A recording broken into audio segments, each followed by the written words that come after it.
What's up, Danner ici. Aujourd'hui, je regarde avec toi comment je m'habille pour une party. Parce que là, c'est un peu un prank, là, c'est pas une vraie party dehors. Mais il y a quand même la neige qui tombe, puis je veux qu'on regarde ça parce qu'il y en a plusieurs qui me demandent comment s'habiller pour avoir le moins froid possible. Fait que tu sais, avoir chaud finalement. Ben, on regarde ça straight live. Premièrement, les base layers, là, c'est ce qui va être la clé du succès. Ça te prend un base layer en mode dry fit, puis sinon, tu peux aussi aller avec la laine de Merino. Mais moi, perso, là, dry fit, c'est vraiment le best. Je sais qu'il y a des downsides, puis que, tu sais, à long terme, ça peut puer. Mais dry fit, c'est le best selon moi. Puis là, tu mets un mid-layer. Qu'est-ce qu'un mid-layer? Ben, c'est quelque chose, c'est ça qui va te garder au chaud, OK? Fait que le dry fit, il va gérer ton humidité. Tu mets un mid-layer par-dessus, puis là, ça te garde au chaud. Fait que moi, j'ai des pantalons genre Columbia. C'est un polar, puis pour vrai, je les ai tout le temps. Qu'il fasse moins 3 ou moins 30, je les ai, c'est juste de la bombe. Fait que ça, c'est mon mid-layer de choix. Ensuite, pour ce qui est du haut, s'il fait vraiment froid, je vais mettre aussi un polar, mais c'est vraiment rare que je le mette. Là, ça, c'est genre s'il fait moins 30. Sinon, ce que je vais mettre, parce que faut savoir aussi que j'ai vraiment chaud dans la vie. Okay? J'ai vraiment chaud habituellement. Puis quand je skie, bien souvent, je skie pas à moitié, fait que je me retrouve à avoir chaud aussi. Ce que je vais mettre, c'est ça ici. Pour ça que vous me voyez toujours avec le même vieux gilet, mais c'est le meilleur mid-layer que j'ai eu de ma vie. Mais grossièrement, ce qu'il faut savoir, c'est que le mid-layer, c'est ce qui va garder votre chaleur. Puis, tu sais, il faut quelque chose qui respire quand même, parce que si tu te retrouves avec un matériel qui respire pas, c'est là que tu vas venir tout humide, puis tu vas avoir froid. Si tu as quelque chose comme du coton, tu sais, tu mets un coton ouetté, ben tu sais, c'est pas le best. Ça va faire le travail, c'est sûr, parce que ça te garde au chaud, bien entendu, mais au minimum, assure-toi d'avoir un dry fit en dessous, puis de mettre le coton ouetté par-dessus, mais honnêtement, là, t'es mieux de trouver quelque chose d'autre. S'il fait plus chaud, tu peux mettre un petit manteau comme mid-layer. Fait que là, hésite surtout pas à mettre des couches de manteau. C'est comme, pour vrai, c'est la clé du succès. J'ai vu ça pour la première fois quand je faisais ma formation d'avalanche.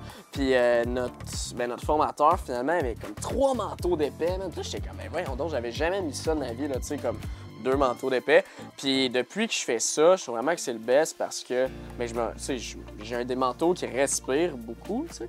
Puis le fait d'avoir un manteau qui respire, puis qu'en plus, ce soit un peu water repellent, ben, c'est vraiment cool parce que si la neige, tu sais, entre ton mid-layer puis ton manteau, mais ça risque que t'es comme pas mouillé, tu sais.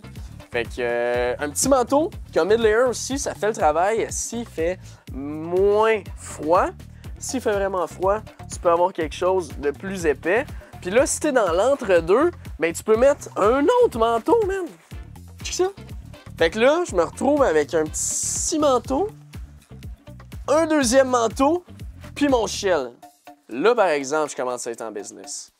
Puis là, c'est important de savoir que ce que je vous dis là, c'est vraiment si vous avez un shell. Parce que si vous avez un manteau doublé, ben là, tout change. Tu sais, faut vraiment pas avoir trop chaud. Fait que vous allez, tu sais, le mid-layer, ça va devenir un peu optionnel.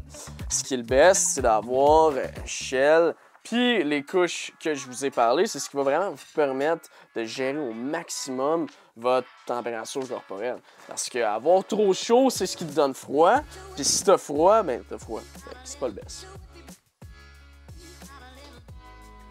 Parlons maintenant de tuque. Là, moi, je suis un peu fou, puis je skie jamais avec une tuque en dessous de mon casque. J'ai toujours juste mes cheveux, mes lunettes, puis mon casque.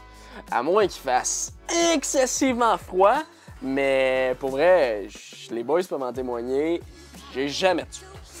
Fait que c'est pas ce que je recommande, à moins que vous ayez des cheveux aussi épais que les miens. Mais ce qui est le best, c'est d'avoir une petite cagoule qui est quand même mince puis qui va vraiment fitter sur votre visage. Puis ensuite, vous allez pouvoir mettre votre casque parce que ce qui arrive souvent, c'est que si tu mets une tuque en dessous de ton casque, fait qu'en dessous de ton casque, ben tu vas avoir moins de protection finalement. C'est pas le best. Vraiment, le best pour que ton système MIPS à l'intérieur de ton casque fonctionne, c'est qu'il soit le plus tight possible sur ta tête. Fait qu'il faut qu'il soit fit, il faut qu'il soit serré, tu sais, pour qu'il fonctionne bien. Fait que si tu as un énorme tuque comme j'ai là, en dessous de ton casque, ben ça fonctionne pas très bien. Oh! Coffee time! Yeah! Thanks, man! Ensuite de ça, pour ce qui est du cache-cou, Moi, j'ai le pire cache-cou en ville. Il y en a qui m'ont demandé c'était quoi, mais check, c'est juste un bandeau dans le fond que je mets. Mais j'ai pas froid. Je trouve que c'est bien chill. Fait que c'est ce que j'utilise. Ensuite, pour ce qui est des mitaines, il y a des mitaines Gore-Tex qui existent. Il y a des mitaines qui valent cher, des mitaines qui valent moins cher. Pour de vrai, moi, le best que j'ai trouvé, c'est les mitaines de construction. C'est fait pour travailler, c'est ultra solide parce que, tu sais, avec les edges de nos skis, ben, c'est coupant. Fait que dès que tu vas te chercher une mitaine qui est faite, tu sais, vraiment plus pour le ski, puis que là, c'est comme léger, puis tout, ben, c'est que le matériel, il devient moins durable. Fait que d'aller chercher une mitaine ou un gant super chaud, tu sais, de construction, mais ça te permet d'avoir une mitaine plus durable. Puis en plus, tu sais, quand c'est qualité de construction, je vais appeler ça comme ça, ben c'est actually vraiment bien. Fait que, petite mitaine de construction, peu importe tu trouves ça où, si tu les trouves stylé, c'est encore mieux, mais sérieux, moi je trouve que c'est le best. Ensuite de ça, bac protecteur. OK, ça je le dis parce que ça paraît pas, mais ça tient au chaud pour de vrai. Fait que ce que je vais faire, mettons, je vais mettre dry fit, là je vais mettre mon petit manteau, fait que par exemple aujourd'hui, je vais mettre le petit manteau par-dessus mon dry fit, puis ensuite, je vais mettre mon bac protecteur. Pourquoi? Parce que je trouve que ça me donne vraiment chaud puis que ça respire pas tant que ça dans mon dos. Fait que le fait d'avoir plus d'une couche en dessous, ben j'ai moins tendance à transpirer dedans. Fait que, Strix, moi c'est ce que je préfère. Maintenant, les bas. Les bas de laine, là, c'est non. Pas de bas de laine, faut pas que tu mettes de bas de laine, c'est genre la pire chose que tu peux mettre. Puis il faut surtout pas que tu en mettes 3 d'épais, honnêtement, ça marche pas, tu sais.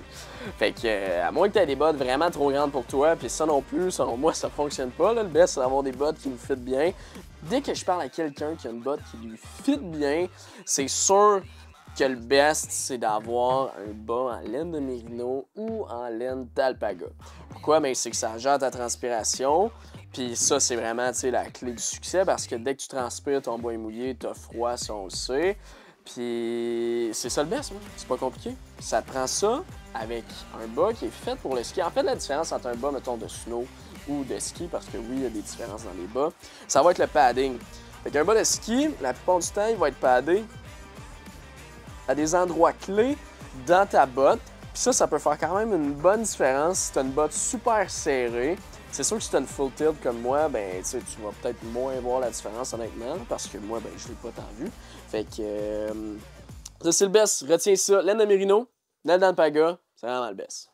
Fait que c'est à ça que ça ressemble, j'espère que ça a pu t'aider un petit peu, te donner des idées finalement, ou juste, ben, je t'ai partagé ce que je sais, man. Fait que c'était ça le but. Aujourd'hui, on est au Mont-Édouard. Je suis super stoked, on va aller skier. Fait que si t'as pas vu le vlog, je sais pas quand ça va sortir, mais il va y avoir une vidéo sur le Mont-Édouard. Ça va être malade, les conditions ont l'air prime aujourd'hui. Fait que si t'as écouté la vidéo jusqu'à la fin, commente tuc en commentaire, je veux le savoir, j'apprécie énormément. Si tu veux d'autres vidéos de ce type-là, plus vraiment raw, tu sais, où est-ce que c'est moi qui parle devant la cam, je te donne des conseils ou juste ce que je sais, tu sais, sur peu importe ce que t'as envie, ben laisse-le-moi savoir en commentaire, ça va me faire plaisir, je vais répondre aux commentaires. Sur ce, on se revoit dans les prochaines vidéos. Allez, ciao!